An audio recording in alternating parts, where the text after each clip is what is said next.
Session को आगे बढ़ाने के लिए मैं मंच पर आमंत्रित करना चाहूंगी न्यूज 18 छत्तीसगढ़ के एडिटर अभिषेक शुक्ल को, और साथ ही मैं बुलाना चाहूंगी एडिटर न्यूज 18 आस्था कौशिक को। आप दोनों प्लीज मंच पर आएं और इस सेशन को आगे बढ़ाएं। और आप सभी ऑडियंस से मेरी रिक्वेस्ट है कि आपकी तालियां बजती रहनी चाहिए, क्योंकि प्रदेश के मुखिया विष्णुदेव साय ने जिस तरीके से अपना राजनीतिक सफर तय किया है और पिछले 1.5 साल में इस प्रदेश को क्या क्या दिया है, क्या क्या योजनाएं ये लेकर आए हैं, इससे जुड़ी एक ऑडियो विजुअल के माध्यम से हम आपके सामने रखने जा रहे हैं उनकी जर्नी और पिछले 1.5 साल का उनका सफर। Please play the AV, please.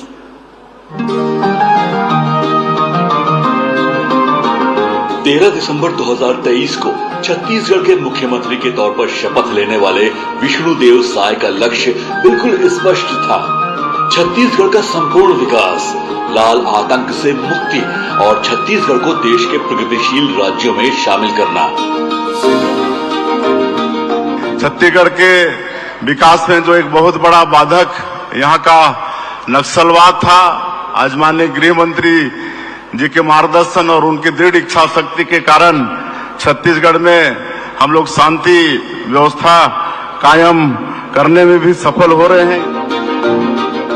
यही कारण है कि महज 20 महीने की सरकार में एक के बाद एक कई ऐतिहासिक फैसले लिए गए, जो छत्तीसगढ़ के विकास के लिए मील का पत्थर साबित हुए। मुख्यमंत्री विष्णुदेव साय ने यह संदेश भी दिया कि बड़े बड़े बयान न देते हुए धरातल पर काम करते हुए किसी भी प्रदेश को आगे बढ़ाया जा सकता है। इसी की देन है कि जिस बस्तर में गोलियों की गूंज सुनाई देती थी, वहां आज अमन और शांति है। जिस छत्तीसगढ़ में घोटाले और भ्रष्टाचार की भरमार थी, वहां आज कानून व्यवस्था कायम है। जिस प्रदेश में किसान बदहाल थे, आज उसी प्रदेश में फसलें लहलहा रही हैं। युवा, महिला, किसान और गरीबों के हित में मुख्यमंत्री विष्णुदेव साय ने एक के बाद एक कई ठोस फैसले लिए, जिन्होंने सभी वर्गों को ऊंची उड़ान दी है। हर क्षेत्र में अच्छा काम करना है तो शिक्षा जरूरी है।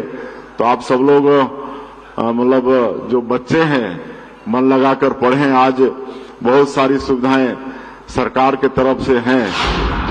इसके साथ ही नक्सलवाद पर तेज प्रहार, नई औद्योगिक नीति, नए रायपुर का विकास, गुड गवर्नेंस और जशपुर का हो रहा तेजी से विकास विष्णु राज में सुशासन का प्रमाण दे रहा है।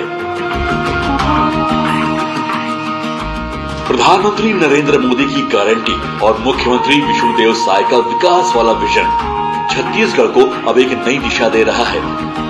तभी तो अर्थव्यवस्था से लेकर मूलभूत सुविधाओं तक हर क्षेत्र में छत्तीसगढ़ विकास की नई परिभाषा लिख रहा है।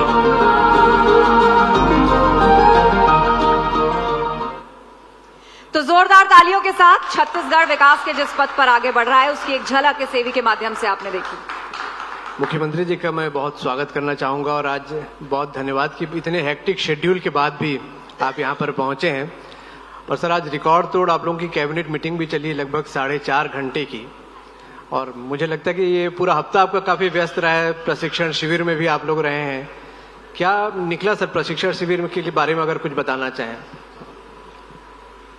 देखिए, वैसे तो हर सप्ताह हम लोग कैबिनेट करते हैं, लेकिन आज लगातार 4 घंटे कैबिनेट का बैठक चला है।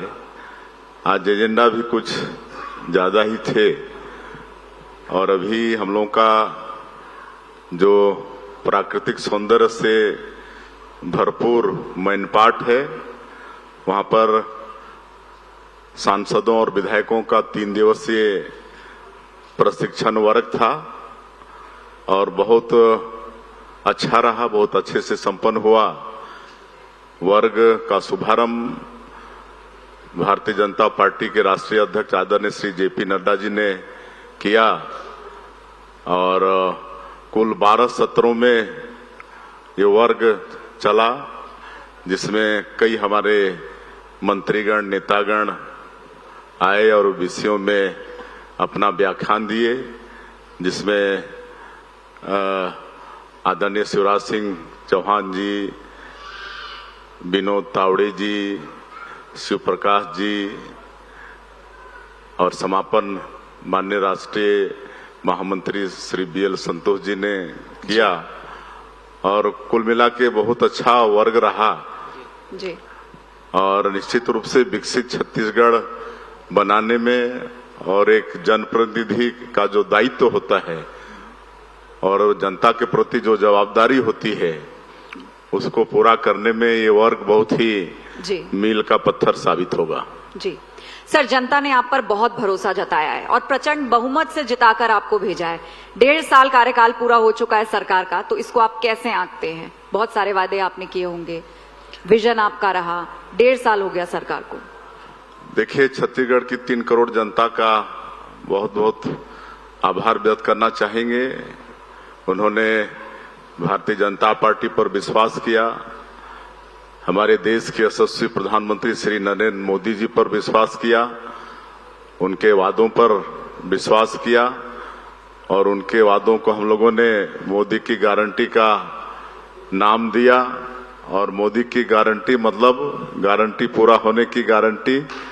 और छत्तीसगढ़ की जनता ने हम लोगों को 54 सीट और 46% वोट देकर, आशीर्वाद देकर हम लोग को सरकार में यहाँ की जनता ने बैठाई। और आज मुझे बताते हुए गौरव होता है कि हम लोग को 1.5 वर्ष हुए हैं और 1.5 वर्ष में मोदी के गारंटी के अधिकांश वादा हमारी सरकार ने पूरा किया है। पिछली सरकार में गरीबों का हक छीना गया था, प्रधानमंत्री आवास से वंचित किया गया था, ऐसे 18 लाख लोग वंचित हो गए थे। और माननीय प्रधानमंत्री जी का ये वादा था कि सरकार बनेगी तो मुख्यमंत्री का पहला काम होगा कि 18 लाख गरीबों का प्रधानमंत्री आवास स्वीकृत करना। और 13 दिसंबर 2023 को सरकार शपथ ली और अगले ही दिन 14 दिसंबर 2023 को पहला कैबिनेट बुलाकर 18 लाख प्रधानमंत्री आवास की स्वीकृति दिए और जो राज्यांश की राशि होती है उसकी भी व्यवस्था किए।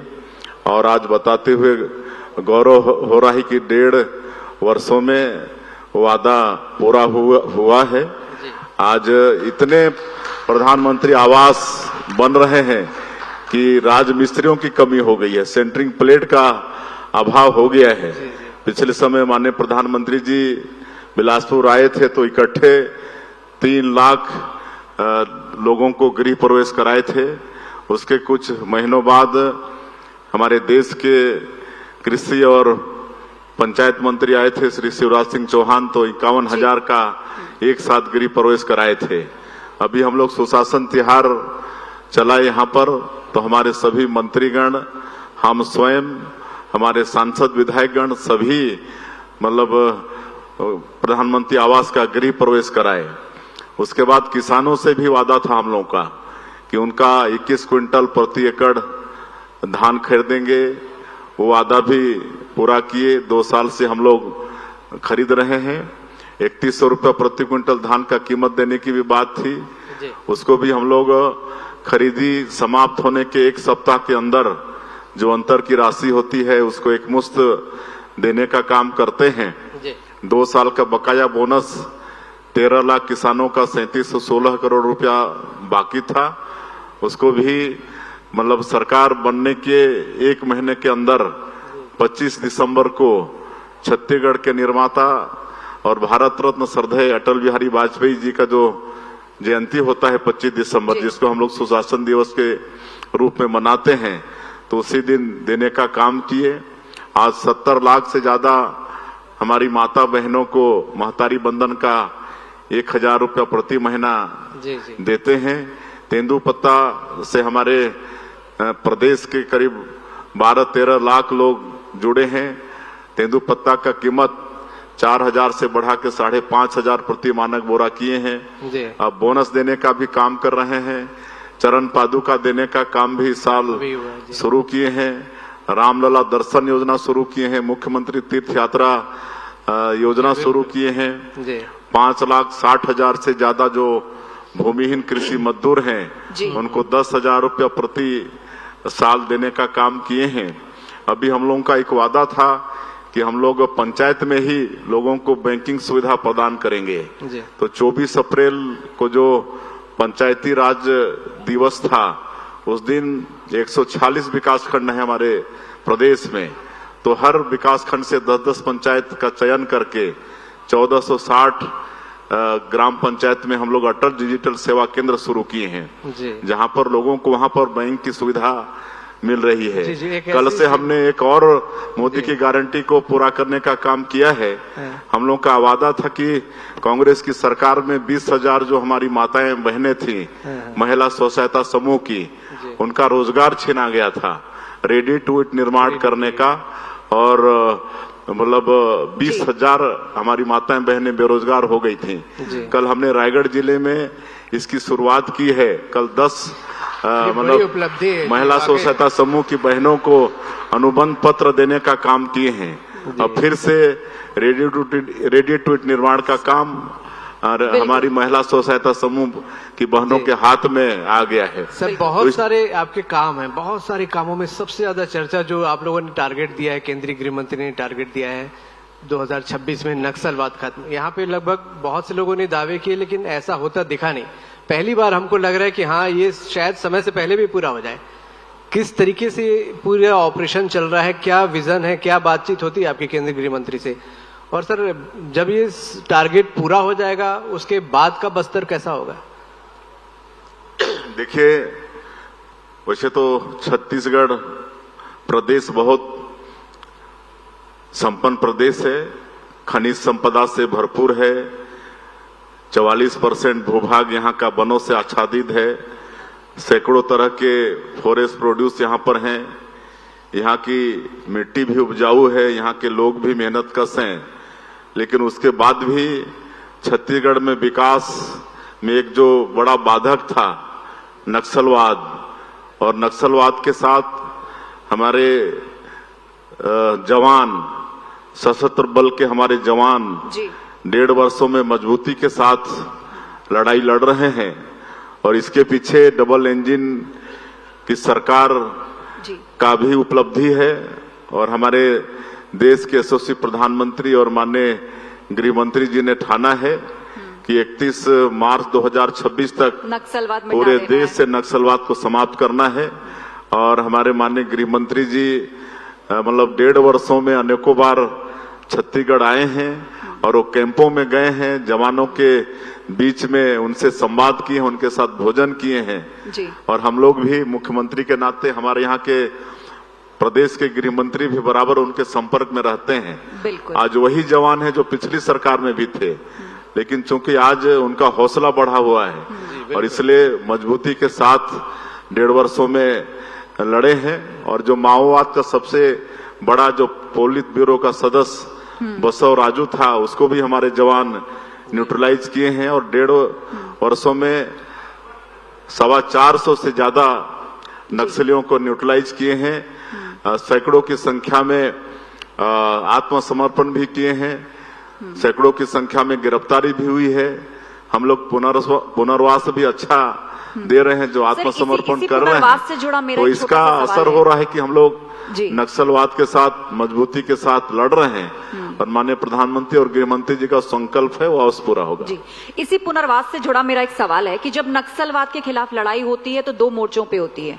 एक तो ये कि पूरा नेटवर्क नेस्तनाबूद कर दिया, उनका हथियार, उनकी फंडिंग, उनका सरेंडर, और दूसरा विचारधारा के लेवल पर कि जब मुख्य धारा में या समाज में उनको लेकर आएंगे तो फिर उनका भविष्य क्या होगा, उनके अवसर क्या होंगे, क्या काम करेंगे वो लोग, कैसे उनका रिहेबिलिटेशन होगा? देखिए, हम लोग नक्सलवाद तो समाप्त करेंगे ही, लेकिन उसके अलावा उस क्षेत्र में जो वर्षों से विकास वहां पर नहीं हुआ है नक्सलवाद के कारण, तो वहां पर हम लोग विकास भी पहुंचाना चाहते हैं। एक नियत नेलानार योजना शुरू किए हैं, ये गोंडी भाषा में है, इसका हिंदी अनुवाद है आपका सुंदर गांव। और लगातार सुरक्षा कैंप खुल रहे हैं। पहले एक सुरक्षा कैंप के 5 किलोमीटर रेडियस में विकास का काम करते थे, लेकिन अब माननीय गृह मंत्री जी ने उसको 10 किलोमीटर कर दिया है। तो आज लगातार कैंप खुल रहे हैं। तो उस जगह में हम लोग नियत नेलानार योजना के माध्यम से सरकार की जो योजनाएं हैं उसको पहुंचा पाने में सफल हो रहे हैं।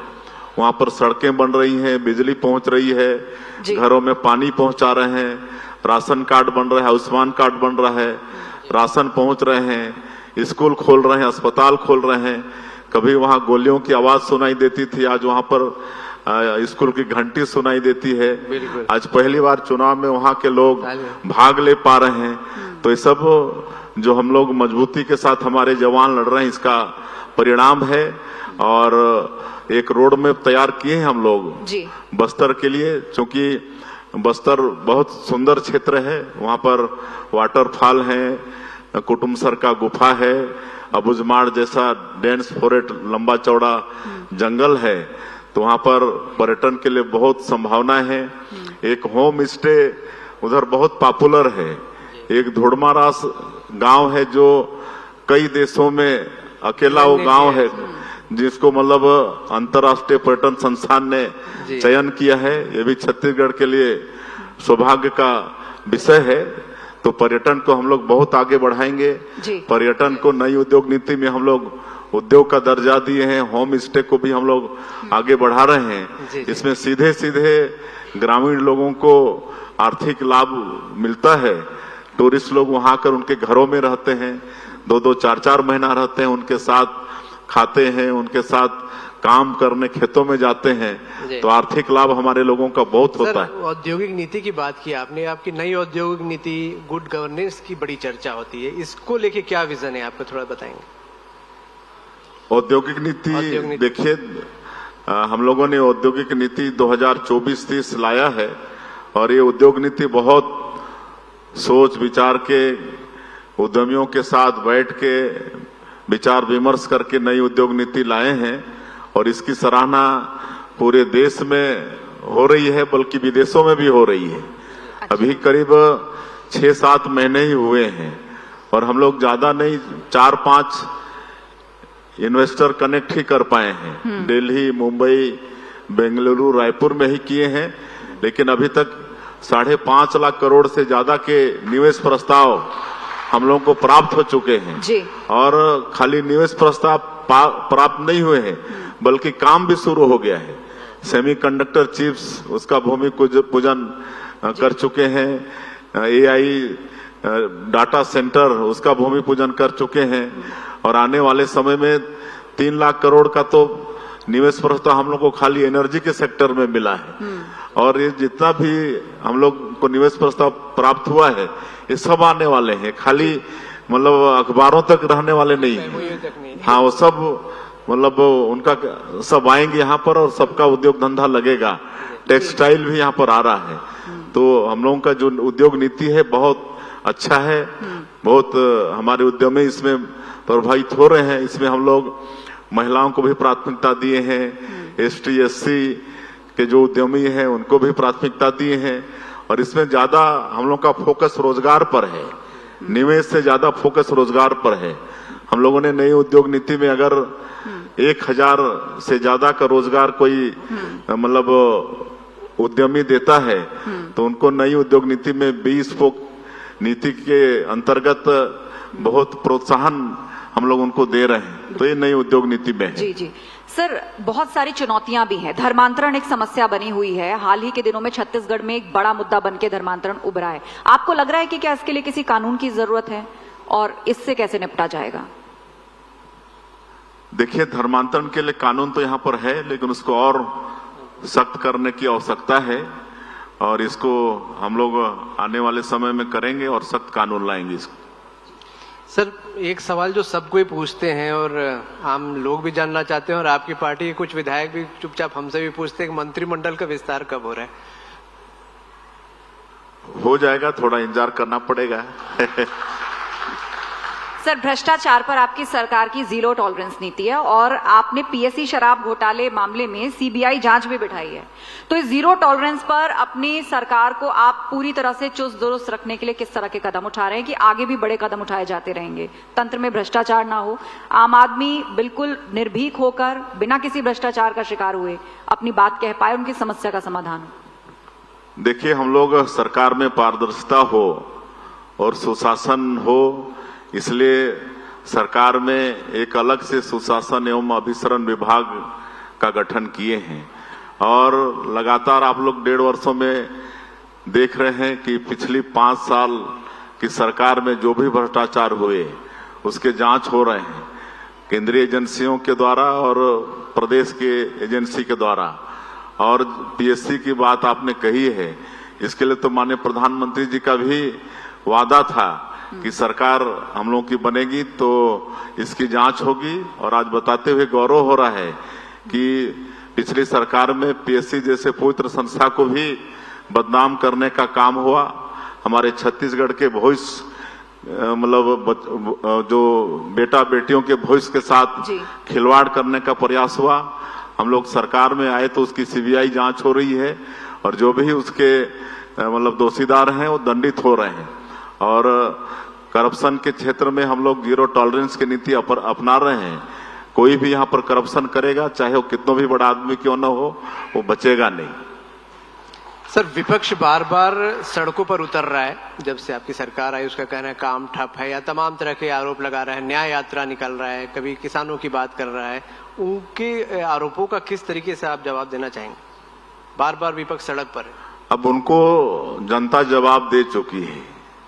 विधानसभा में बुरी तरह से पराजित हुए हैं, लोकसभा में पराजित हुए हैं, नगरीय निकाय और पंचायती राज में इतनी बुरी तरह से हारे हैं कांग्रेस कि अब इनको वर्षों लगेगा यहाँ पर उठ खड़ा होने में।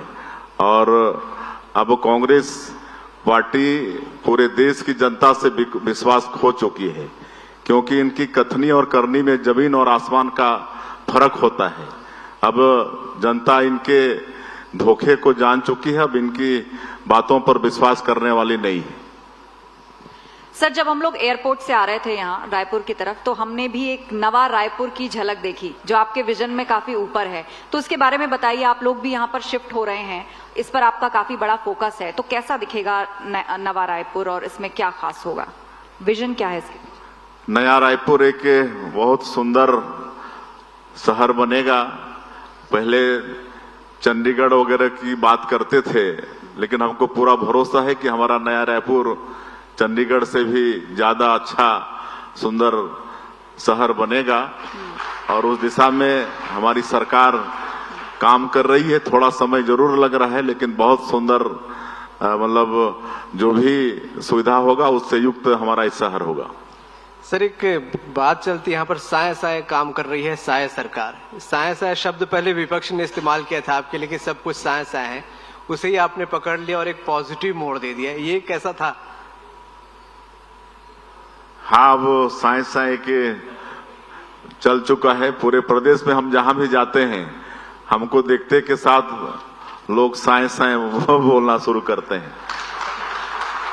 और जिस तरह से 1.5 वर्षों में हम लोगों ने काम किया है, मतलब हमारे क्षेत्र में साय साय मतलब जल्दी जल्दी, तो 1.5 वर्षों में हम लोग मोदी की गारंटी के इतने काम पूरे किए हैं कि कोई भी कह सकता है कि इतनी तेजी से काम करना किसी भी सरकार के बूते की बात नहीं है। लेकिन उसको हम लोग छत्तीसगढ़ की 3 करोड़ जनता के आशीर्वाद से करके दिखाए हैं। सर, वैसे तो आप बहुत शांत और सरल सीएम के तौर पर जाने जाते हैं, देश भर में जो चर्चा होती है, लेकिन हाल ही में जब आप सुशासन तिहार के लिए निकले तो आपने कई बड़ी कार्रवाइयां की और बहुत सारे नोटिस आपने जारी कर दिए। तो अब लोग जानना चाहते हैं कि हमारे मुख्यमंत्री शांत हैं या कड़े तेवर वाले? देखिए, भगवान हमको स्वभाव से ही विनम्र बनाया है और हम विनम्रता स्वर्गीय श्री दिलीप सिंह जूदेव जी से भी सीखे हैं।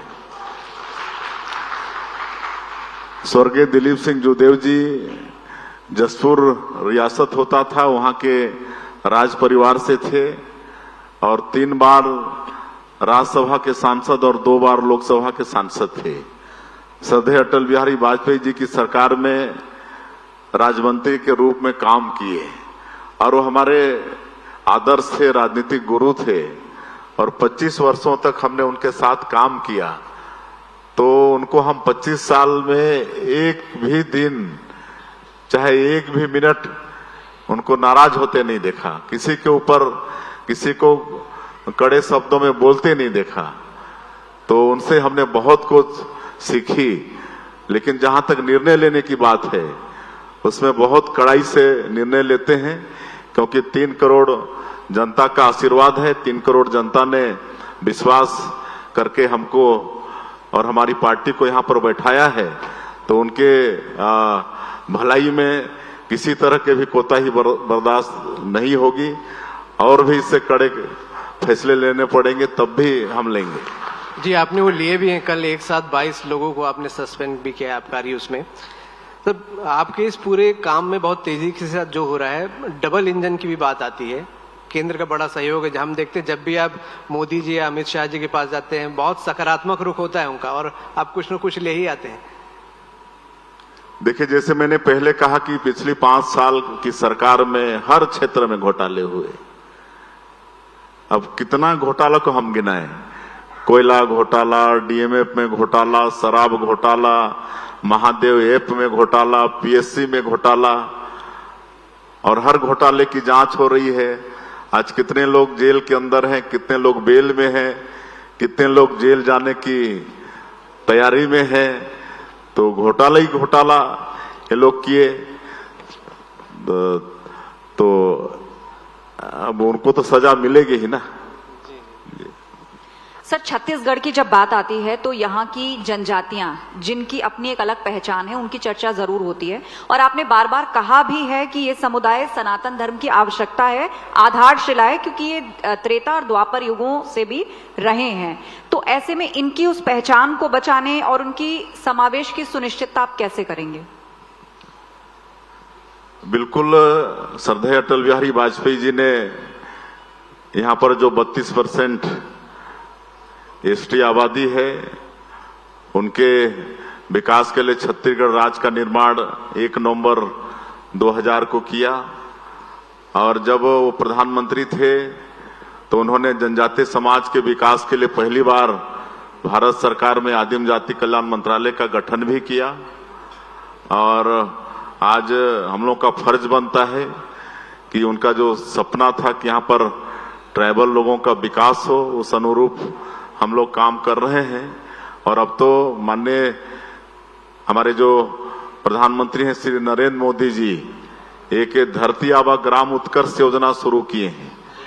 इसमें 6,500 गांव हमारे छत्तीसगढ़ का शामिल है और इसके लिए पर्याप्त बजट है।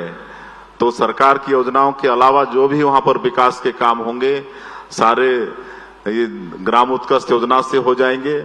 और हमारे छत्तीसगढ़ में पीवीटीजी विशेष पिछड़ी जनजाति के लोग भी हैं, कोरवा है, बिरहोर है, आपके बैगा है, अबुजमाड़िया है, कमार हैं, उनका भी विकास हो, इसके लिए पीएम जनमन योजना की शुरुआत प्रधानमंत्री जी ने किया है। और इस योजना के माध्यम से भी करीब 32,000 मतलब प्रधानमंत्री आवास अलग से स्वीकृत हुए हैं। आज जितना रोड इनकी आबादी के लिए बन रहा है उसकी आधा मतलब करीब 2,500 किलोमीटर रोड हमारे छत्तीसगढ़ में बन रहा है। तो इस तरह से और यहाँ पर हम लोग जनजातीय समाज के विकास के लिए अलग से प्राधिकरण का गठन किए हैं। सरगुजा विकास प्राधिकरण, बस्तर विकास प्राधिकरण, छत्तीसगढ़ मध्य क्षेत्र विकास प्राधिकरण, और इसके माध्यम से भी किसी भी तरह से ट्राइबल क्षेत्र में विकास में संसाधन रोड़ा नहीं बने, इसके लिए प्राधिकरण के माध्यम से प्रयास कर रहे हैं। और भी वहां पर हम लोग अभी जैसे बस्तर में नक्सलवाद समाप्त होगा तो वहां पर हम लोग खेती को भी आगे बढ़ाने वाले हैं। और जो बोध घाट परियोजना है, इंद्रावती से महानदी को जोड़ने का काम है, ये सब की भी चर्चा हमने माननीय प्रधानमंत्री जी से की है। और आने वाले समय में इसके माध्यम से हम लोग उस क्षेत्र में पानी पहुंचाएंगे। और ये दोनों परियोजना के बनने से करीब 7 लाख हेक्टेयर में सिंचाई होगा। अभी एक और हम लोग अच्छा काम लिए हैं, इनको हम लोग हर परिवार को 2 दुधारू पशु दे रहे हैं। जी जी। 1 जून से मतलब योजना शुरू की है, तालियां होनी चाहिए मेरे ख्याल से। और एनडीडीबी से समझौता हुआ है जी। राष्ट्रीय डेयरी विकास बोर्ड से समझौता किए हैं। आज जिस भी राज्य में एनडीडीबी से समझौता हुआ है, इवन छत्तीसगढ़ मतलब झारखंड जैसा प्रदेश, वहां भी हमारे प्रदेश से ज्यादा दूध उत्पादन हो रहा है। तो हम लोग अभी 6 जिले को पायलट प्रोजेक्ट के रूप में लिए हैं। वहां पर हम लोग 2 गाय देसी नस्ल का साहीवाल और गिर नस्ल का देना प्रारंभ किए हैं। एनडीडीबी वाले पूरा उन लोगों के साथ में रहेंगे, उनको सिखाएंगे जी। कैसे मतलब पालना है, कैसे उनको दाना पानी खिलाना जी, है, जी। उनका दूध का सारा कलेक्शन करेंगे। तो निश्चित रूप से इससे हमारे लोग व्यक्तिगत रूप से, आर्थिक रूप से मतलब सशक्त होंगे। जी सर, एक आखिरी सवाल आपसे। आप एक ऐसी टीम के मुखिया हैं जिसके ज्यादातर प्लेयर नए हैं, कैसे मैनेज करते हैं, कैसे सिखाते हैं, कैसे मार्गदर्शन करते हैं? क्योंकि ज्यादातर विधायक आपके नए हैं, पहली बार चुन के आए। देखिए, हमारे करीब 50% विधायक नए हैं, लेकिन ऐसा नहीं है। विधायक पहली बार जरूर बने हैं, लेकिन इसके पहले विभिन्न पदों पर रहे हैं। जी। बूथ के मतलब क्या बोलना चाहिए, बूथ के अध्यक्ष से लेकर मंडल अध्यक्ष, जिला अध्यक्ष, महामंत्री और हमारे जो पंचायती राज और नगरीय निकाय हैं उसके जनप्रतिनिधि, एक लंबा अनुभव सबके साथ में है। और आज 1.5 साल हो गया है। ऐसा नहीं लगता कि हमारे जो नए विधायक हैं वो मतलब इस क्षेत्र में नए हैं। सब बहुत मजबूती के साथ अपने क्षेत्र की समस्या को विधानसभा में रखते हैं। जी सर, टेक्नोलॉजी के साथ आप भी आगे बढ़ रहे हैं, पूरी दुनिया भी आगे बढ़ रही है और एआई का जमाना है। थोड़ी देर पहले आप ही ने बताया कि आपने डेटा सेंटर की आधारशिला भी रखी है। तो इसी एआई के माध्यम से न्यूज 18 की एआई एंकर अंजलि हैं, कुछ सवाल उनके भी हैं। हम चाहेंगे कि हमारी एआई एंकर अंजलि क्या पूछना चाहती हैं सीएम से, उनके सवाल। मुख्यमंत्री जी जय जोहार। मेन एआई जय एंकर जोहार। अंजलि, आपमन की राइजिंग छत्तीसगढ़ कार्यक्रम एम आदर संग स्वागत करत हव। मेरा पहला सवाल, कोई ऐसा व्यंजन जो आपके दिल के बेहद करीब हो? अब छत्तीसगढ़ का कोई लोकल? हम तो दाल भात ही ज्यादा अच्छा लगता है। कहे कि धान का कटोरा कहलाता है, तो हम भोजन व्यंजन के बहुत शौकीन नहीं हैं। जो भी मिलता है वो खाते हैं, लेकिन दाल भात सबसे प्रिय। अंजलि का और भी कोई सवाल है? आप मुख्यमंत्री हैं, बहुत बिजी रहते हैं। आखिरी बार आपने फैमिली के साथ थिएटर में जाकर कौन सी फिल्म देखी थी? परिवार को कैसे समय देते हैं?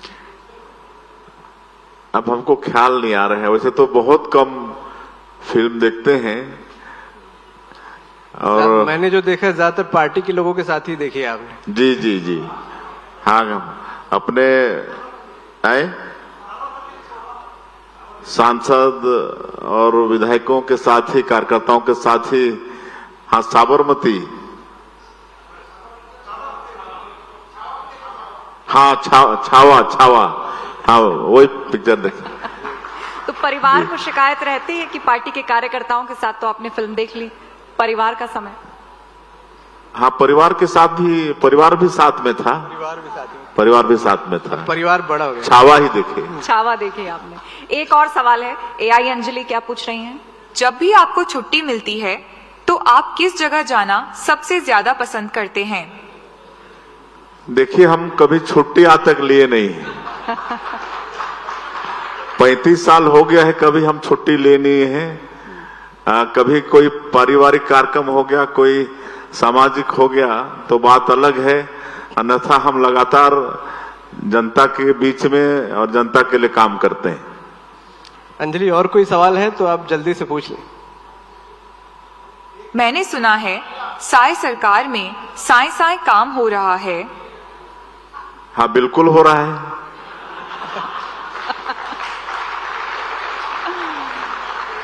अंजलि, कुछ और पूछना चाहेंगी आप सीएम से?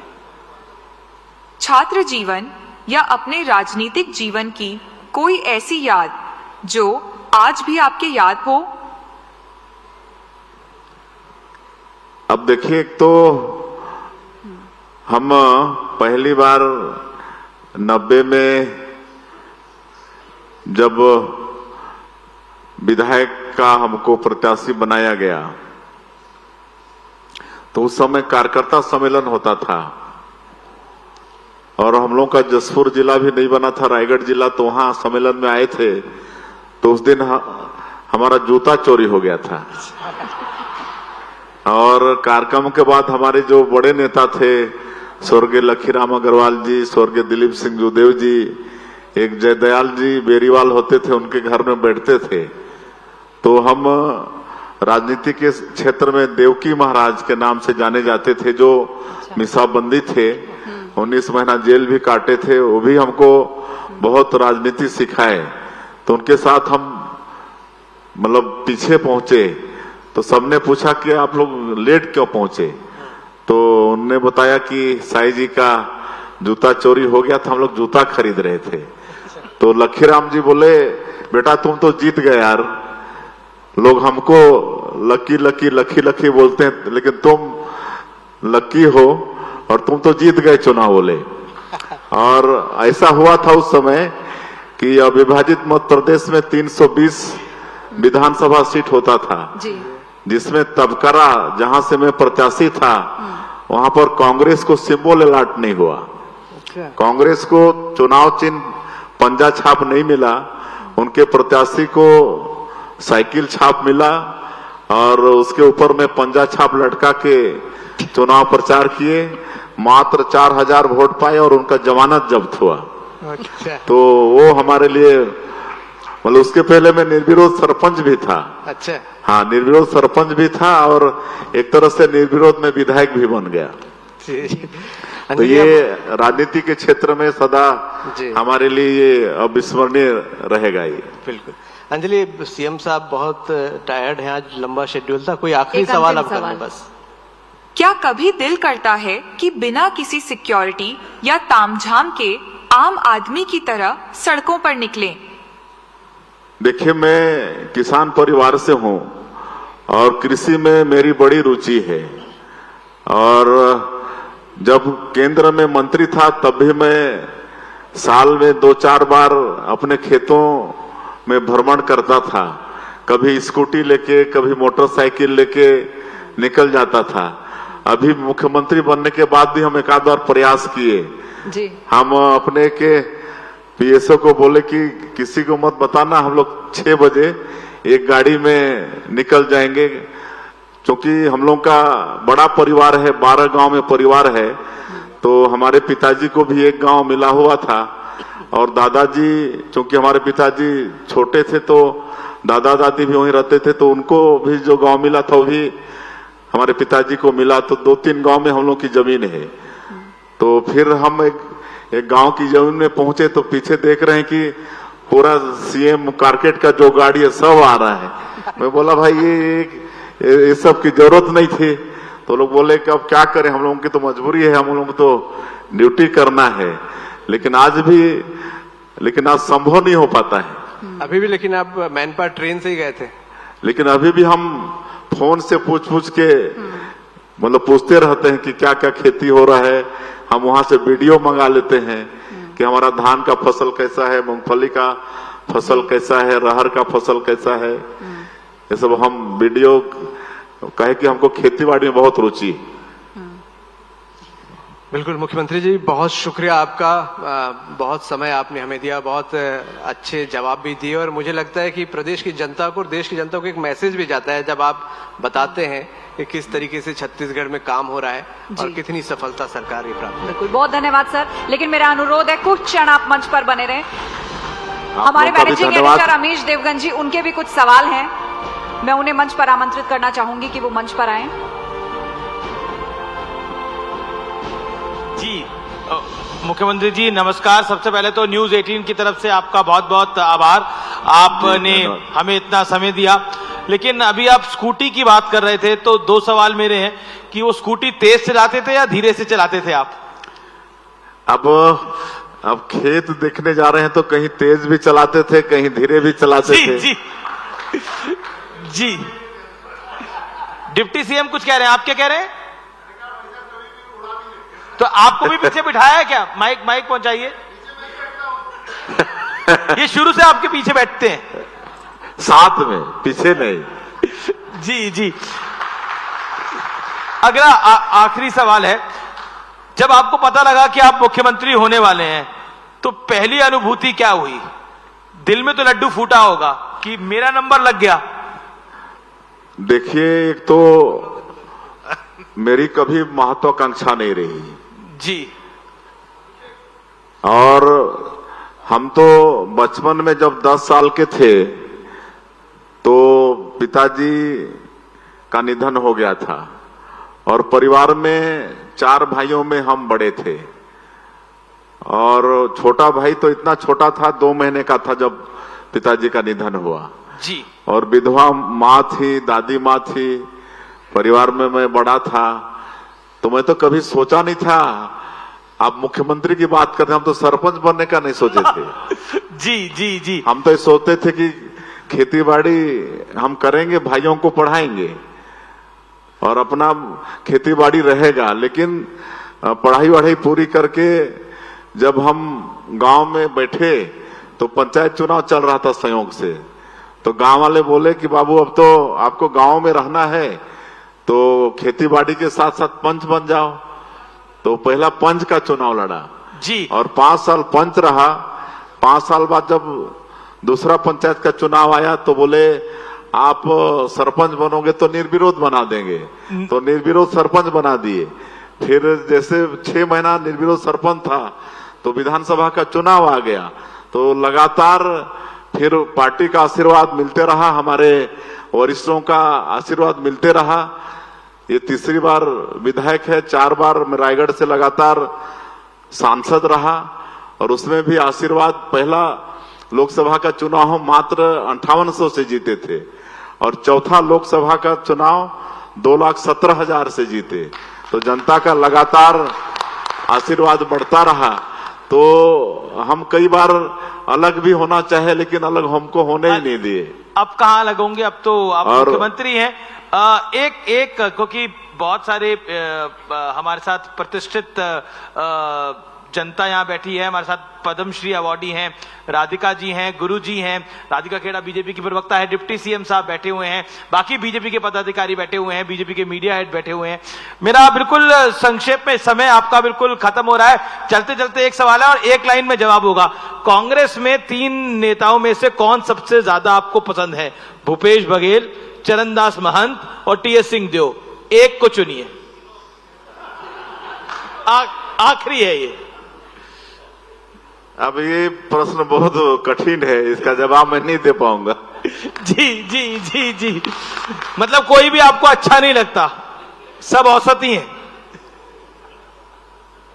अब अपने लोगों में से चुनने बोलेगा तो, लेकिन अब उनका। चलिए, दोनों डिप्टी सीएम में से बेहतर कौन है? दोनों डिप्टी सीएम में से बेहतर कौन है? दोनों बेहतर है। दोनों बेहतर है। बहुत बहुत शुक्रिया आपका। आस्था, ओवर टू यू। बहुत धन्यवाद सर। और आपसे अनुरोध है, कुछ क्षण और मंच पर बने रहे। न्यूज 18 आपका धन्यवाद करना चाहता है और इसके लिए मैं अनुरोध करूंगी अमीश देवगन जी से, वो सीएम सर का सम्मान करें, उनका धन्यवाद करें।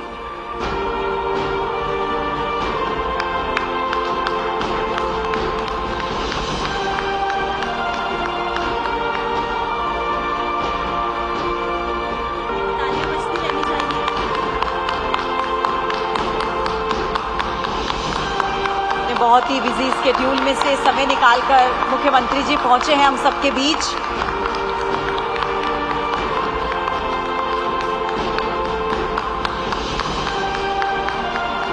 बहुत शुक्रिया सर न्यूज 18 की तरफ से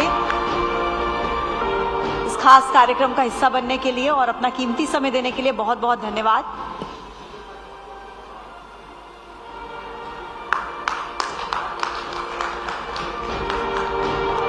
आप सभी का भी बहुत बहुत शुक्रिया।